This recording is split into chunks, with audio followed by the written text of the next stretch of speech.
ሰው ሲያየኝ እንዴት ያየኛል? ብዙ አትጨነቁ። ሜሴጃችሁ ላይ ተጨነቁ። በጣም ሰውን ኢምፕረስ ሊያደርግ የሚችል ነገር አታውሩ። ወንጌል ብቻ ነው የዘላለም ሕይወት ያለው። መንገድ ላይ የሮጥክ እያለ በምታገኘው ነገር መንገድ ላይ አትቁም። በወንጌል በኩል የምንደርስበት ቦታ የለንም። ወንጌል መዳረሻችን። ሞት ቁም ነገር አይደለም። ኦልሬዲ ኢየሱስ ሞቶ ሞትን ትራንስፖርቴሽን አድርጎታል። እኛ ግን የተሰቀለውን ክርስቶስን እንሰብካለን። እግዚአብሔር የምንናገረውን የሰጠንን መልእክት እስከ መጨረሻ ይዘን እንድንቆይ ያርጋል። መልእክተኞች ነው የምንለው ነገር በሰው ዕድሜ፣ በሰው ታሪክ፣ በሰው ዘመን ላይ ይቀመጣል። እኛ እንደዚህ አይነት አይደለም መልእክታችን። አሁን ይሄ ሰው ያየውን፣ የተመለከተውን፣ የሰማውን አይደል የነበረበትን ተናገር የተባለውን ሄዶ የተናገረው ኦፍ ኮርስ ትክክለኛ መልእክተኛ ነው። መልእክት የሌለውም ሰው ደግሞ ነበረ። በጣም ዌል ኤክስፔሪየንስድ ነው። አሯሯጡ አስደናቂ፣ በጣም ፐርፎርም የሚያደርግ ግን መልእክት የለውም። መልእክት ከሌለው ያሁሉ ልፋት፣ ያሁሉ ድካም፣ ያሁሉ ትጋት፣ ያሁሉ ጥረት፣ ያሁሉ ልመና፣ ያሁሉ ጭቅጭቅ በዜሮ ነው የሚባዛው። እምንለው ነገር አሯሯጣችንን፣ አካሄዳችንን፣ ከዚህ በኋላ የሚኖረንን ዘመን በሙሉ ፍሬም ያደርገዋል። መልእክታችሁ ላይ ተጠንቀቁ። አቋቋማችሁ ላይ ብቻ ብዙ አትጨነቁ። ሰው ሲያየኝ እንዴት ያየኛል? ብዙ አትጨነቁ። ሜሴጃችሁ ላይ ተጨነቁ። ምንድነው እግዚአብሔር የሰጠኝ መልእክት? ምንድነው ማቅረብ የምችለው ነገር? ምንድነው እኔ ጋር የተቀመጠ እግዚአብሔር ሰብስታንስ? ስናገረው ሊያነቃንቅ የሚችል ነገር ምንድነው? በጣም ሰውን ኢምፕረስ ሊያደርግ የሚችል ነገር አታውሩ። ብሎ የሚተው ነገር አታውሩ። ምላሽ የሚሰጠው ነገር ይኑራችሁ። ሰውን የሚያነቃንቅ ነገር ይኑራችሁ። ፔን ሊኖረው ይችላል መልእክታችን። አሁን ይሄ ሰውዬ ንጉሥ ምን አለ? ምንም አላለውም። ተነስቶ አዘነ። መልእክቱን ሲሰማ አለቀሰ። ወደ ክፍሉ ገባ አለ። ምንም አላረገውም። እኛ የምንናገረውን መልእክት የያዙ ሰዎችስ መልእክታቸውን ሄደው ሲያቀርቡ አውሬ በልቷቸዋል። መንገድ ላይ ምድረ በዳ ወስደው ጥለዋቸው መልእክታቸውን ሲያቀርቡ በመጋዝን የሰነጠቋቸው። ምንድነው ከሰው መሃል ለይቶ እንደዚህ እንዲሰቃዩ ያደረጋቸው? መልእክት ባይናገሩስ ማን ይነካቸዋል? እንደማንም ይኖራሉ። የሚያወሩት ነገር ነው ዋጋ ያስከፈላቸው። ገብቶኛል ያሉት ነገር ነው ሲያሰቃያቸው የኖረው። መልእክታቸው ነው በሰው መሃል እንደ ሰው ሳይቆጠሩ ሜዳ ለሜዳ አውሬ እየጎተተ እንዲቦጫጨቃቸው ያደረገው መልእክት። ዩር ሜሴጅ። አልናገርም፣ ማንም አያስገድድም። በሰላም ነው መኖር የምፈልገው ይችላል። እናገራለሁ፣ እላለሁ፣ አለኝ፣ ተነክቻለሁ፣ ገብቶኛል፣ አይቼዋለሁ፣ ቀምሼዋለሁ፣ ሰምቻለሁ። ታዲያ ይህንን አለመናገር አልችልም፣ ልኮኛል እምንል ከሆነ ምንም ነገር በሕይወታችን ላይ ቢመጣ ኃላፊነቱን የመልእክቱ ባለቤት ይወስዳል። ብንሞት በዘላለም መንግሥት እንከብራለን። አይዟችሁ አትሞቱም የሚል መልእክት የለኝም እኔ። አፍተር ኦል ሞት ቁም ነገር አይደለም። ኦልሬዲ ኢየሱስ ሞቶ ሞትን ትራንስፖርቴሽን አድርጎታል። መልእክቱ ይበልጣል ከኔ ሕይወት። መልእክታችን ይበልጣል ከየትኛውም ልንኖርለት ከምንችለው ዓላማ። ኢዮአብ አይደለም የላከን፣ ዘንድሮ እግዚአብሔር ልኮናል። ያየኑ ነገር አለ፣ የሰማኑ ነገር አለ። ዮሐንስ እኮ እንደሱ አለ። ምንድነው የምታወራው አሉት። እነዛ ሚድል ኢስት እና ማይነር ኤዥያ ያሉት ምንድነው የምታወራው ሲሉት ያየነውን፣ የሰማነውን፣ የቀመስነውን እጆቻችን የዳሰሱትን እናወራለን። አለ የምታወራው አለኝ። ምን ማረጋገጫ አለ? ነክቼዋለሁ፣ ቀምሼዋለሁ፣ ሰምቼዋለሁ፣ አይቼዋለሁ። ሕይወት ተገለጠ፣ አይተናል፣ እንመሰክራለን። አለን መልእክት። ይሄ መልእክት ዮሐንስን ምን አድርጎታል? ፍጥሞ በረዶ ላይ እንዲጣል፣ በዕድሜው ማብቂያ በፈላ ዘይት እንዲቀቀል እንዲሰቃይ እንዲገረፍ አድርጎታል። አላቆመም መናገር። ፍጥሞ ውስጥም ሆኖ የሚናገረው እሱን ነው። ከሚያልፍበት መንገድ የተቀበለው መልእክት ይበልጣል። ስንቱን ልናነሳው እንችላለን። ስንቱን ባነሳቸው አያልቁም። ሲጀመር መጽሐፉ የመልእክተኞች መጽሐፍ ነው። የመልእክተኞች አዩ፣ ወጡ። ምን ሊያደርጉ? ሊናገሩለት፣ ሊያወሩለት። ሁሉም መልእክተኛ ነው። አንዳንዱ 120 ዓመት መርከብ ሰርቶ አንድ ነገር ነው ያወራው። አንድ ስቴትመንት ነች በ120 ዓመት ውስጥ። ምንድነው መናገራን? በጥፋት ውሃ ይሄ ምድር ያልቃል፣ ሌላ አዲስ ሰማይና ምድር ይጀመራል፣ the new beginning አለ። በቃ አለቀ። ሌላ ምን አለ? ምንም። ለዚህ ነው 120 ዓመት የከፈልከው። እቺ ናት መልእክቴ። 25 ዓመት ሙሉ ስትንከራተት ዋጋ ስትከፍል ስትለፋ ስትደክም የነበረው ለምንድን ነው? እግዚአብሔር ከሰማይ የምትወርድ ሌላ እሱ የመሰረታት ከተማ እንዳለች አሳይቶኛል። እንደ መጻተኛ ኖራለሁ። መልእክት ምንድን ነው? ሌላ ከተማ አለ።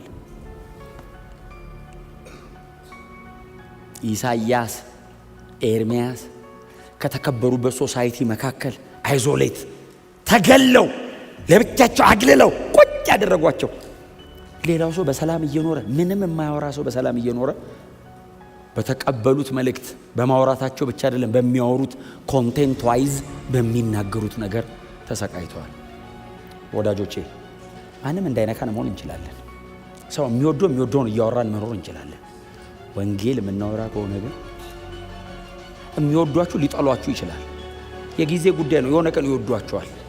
ምናልባት እኛ ከሞትን በኋላ ገለውን ቆመው ለምንድን ነው ግን አቋም ሳይቀይሩ የሞቱት ብለው ከጀርባ አጥንተው ድነው ሰማይ ልናገኛቸው እንችላለን። ገለውን እስጢፋኖስን ገሎ ተከትሎት እንደገባው ጳውሎስ እስጢፋኖስን በድንጋይ አስወግሮ ገደለው። ይሄ ሰውዬ ግን ለምንድን ነው እዚህ ጋር የጸናው ብሎ ቼክ ሲያደርግ ኢየሱስ በራለት። ከዛ እስጢፋኖስ ሄዶ ከጥቂት ዓመት በኋላ ተከትሎት ሄደ።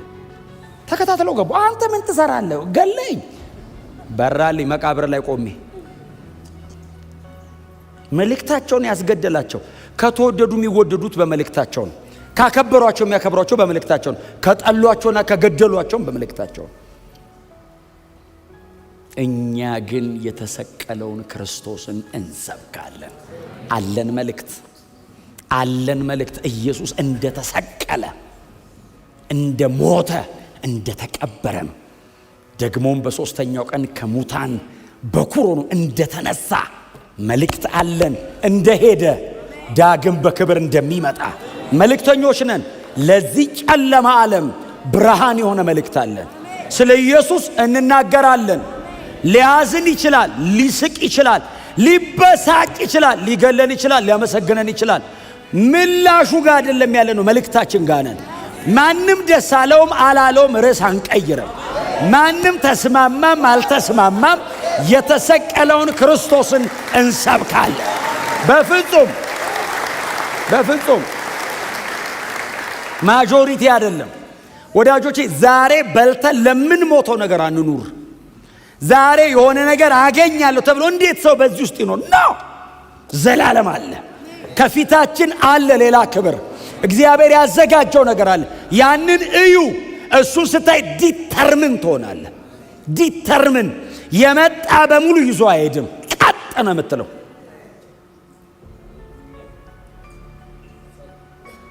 የተነካበት ጋር ቆይ።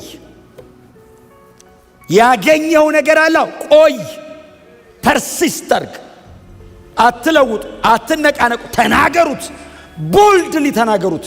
ከእናንተ በፊት ማንም መጥቶ ሊሆን ይችላል። እንደ አኪማስ ግርግር አየው ሲል በቃ ተናግሯል ብለህ አትቶ ድገም። እላዩ ላይ ኢየሱስ እንደተሰቀለ ሆኖ እከሌ ሰብኳለሁ ድገመው አንተም ብሏል እኮ። እኔም እላለሁ ደግሜ 2000 ዓመቱ ነው። ከዚህ በኋላም እነዚህ ዝጋ የቆሙ ልጆች ጌታ ካልመጣ እኛ ስናልፍ እነሱ ይቀጥላሉ። የተሰቀለው ክርስቶስ ብለው እላዩ ላይ ደግመን ኔል እናረጋለን። አንለቀውም። ሌላ ዓላማ የለንም። ለሌላ ፕሮግራም አልተገናኘንም። ይሄ ቸርች ነው። ምንም ሌላ ፕሮግራም የለንም። የተገናኘነው የተሰቀለውን ክርስቶስን ብለን ነው። የምንሰብከው እሱን ነው። አያችሁ፣ እሱን ስናረግ ብቻ ነው ልክ የምንሆነው። ሌላ ነገር የጀመርን ቀን ነው የምንጣላው። የተሰቀለው ክርስቶስ ሴንተራችን ከሆነ መቼም ማንም ሊቋቋመን አይችልም። ማንም ፊታችን አይቆምም። እውነትን የምነግራችሁ ጥርግ አድርገን ነው የምንሄደው። ለምን መሰላችሁ? ወንጌል እግዚአብሔር ነው። አይ መልእክቱ የጠላውን አይደለም፣ መልእክቱ የእንትና አይደለም፣ መልእክቱ እግዚአብሔር ነው። እኛ መልእክተኛ ብቻ ነን። በቃ ኢንስትሩመንት ነን እኛ። የመልእክቱ ባለቤት መልእክቱ የኔ ነው እያለ ያጸናል በማህተም እላዩ ላይ ያረጋግጠዋል። አይቻልም። ሌላ ዓላማ የለም፣ ሌላ ፕሮግራም የለም። ምን ዓላማ ነበር? ኢትዮጵያዊ ሄደ፣ መልእክት ነገረው። እውነቱን የነገርኩ ሹመኝ ብሎታል እንዴ? ኢሹ አይደለም እሱ፣ መልእክት ማድረስ ነው በቃ። እስቲ አሜን በሉ። በወንጌል በኩል የምንደርስበት ቦታ የለንም። ወንጌል መዳረሻችን። በእግዚአብሔር አርጌ የሚባል ህይወት የለም። እርግማን ነው እንደሱ አይነት ነገር። እግዚአብሔር መጨረሻዬ ነው፣ ወንጌል መዳረሻዬ ነው። የተሰቀለው ክርስቶስ በቃ ያልቃል እዛ ጋር። መልእክተኛ ነን። ጎናችሁ ያለ ሰው ነቀነቅ አርጋችሁት መልእክት አለ ዝም እንዳትል በሉት። ስለ እግዚአብሔር በእውነት እንደው ስለ እግዚአብሔር እኔ እንደዚህ ግን በቃ እንደው ስለ እግዚአብሔር ሌላ ነገር አታርጉ፣ ሌላ ነገር አታውሩ። የተሸከማችሁትን አውሩ፣ የተሰጣችሁን አውሩ። አሳይመንት አለብን፣ በጣም ሰፊ ስራ። ያልሰማ ብዙ ህዝብ አለ እየጠበቀን ያለ። በመዝጊያው በመቃኑ በበሩ በመዝጊያና በመክፈቻ መሃል ቁጭ ብሎ እየጠበቀ ያለ ማን ነው? እየመጣ ያለው የምስራችም ይናገር አለ ወይ እያለ እየጠበቀን ያለ ሰው አለ። መንገድ ላይ እየሮጥክ እያለ በምታገኘው ነገር መንገድ ላይ አትቁም።